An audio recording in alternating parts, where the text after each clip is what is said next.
মানে গেল। হ্যাঁ আমার গরু, আমার গরু।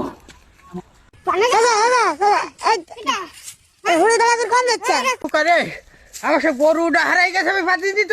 হ্যাঁ মসজিদে আমি খোকাবো, তালে যাইনি তো আমি মসজিদের তালা জানো তোমার গরু তো মসজিদে দেখলাম মসজিদে হুজুর মসজিদে কাল শুক্রবার মানে ভাগাই দেবে। হ্যাঁ ভাগাই দেখে মানে কি করছো? যাও দিন যাই। হুজুর হুজুর আমার সে গরু কই? হ্যাঁ যাও দিন যাই। গরু কাল জুম্মায় ভাগাই দেওয়া হবে। কি করছাও? জম্বাই ভাগাই দেবো মানে?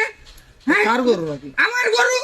তোমার আমরা টাকা চুরি টাকা দিয়ে দেবো। না না খোকাই ক্ষতি করি না, দাও দিন দেয়। তোমার বুদ্ধি দেশ কিনা আমার গরু তুমি জুম্মাই ভাগাই দেবা? না, বিষয়টা হয়ে গেছে কি জানেন? কি? আপনার গরু প্রতিদিন মসজিদে এসে হ্যাঁ মসজিদ নোংরা করে যাচ্ছে, পেশাব পায়খানা করতেছে, পরিষ্কার করবে কে? দাও দিন দে। পাগল একটা না প্রতিদিন আপনার গরু এই কাজ করে। পাগলের কাজ দেখো দিন দেয়। ও আজকে আবার মসজিদে এসেছে। হ্যাঁ আজ কি না প্রতিনিয়তই সে আসে খোকা। আসলে ও তো অবলা জীব, ও তো আর বোঝে না আমাগির মতন। হ্যাঁ এই জন্যই মসজিদে আসে, বুঝিসাও? আমি যারা বুঝি, আমি একটা বুঝু লোক। আমার কোনোদিন দেখিসাও তুমি মসজিদে?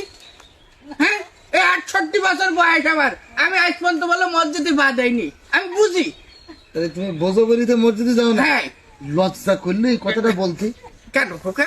একটা মুসলমান মানুষ, তুমি 68 বছর ধরে যেতে চাও না মসজিদে, আবার বলছো তুমি বোঝো বলিতে মসজিদে যাও না?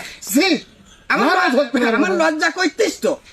শোনো, লজ্জা করতিস, লজ্জা আরো পাও, কিন্তু এই লজ্জাটা কিভাবে পাবা? আল্লাহর কাছে পাও।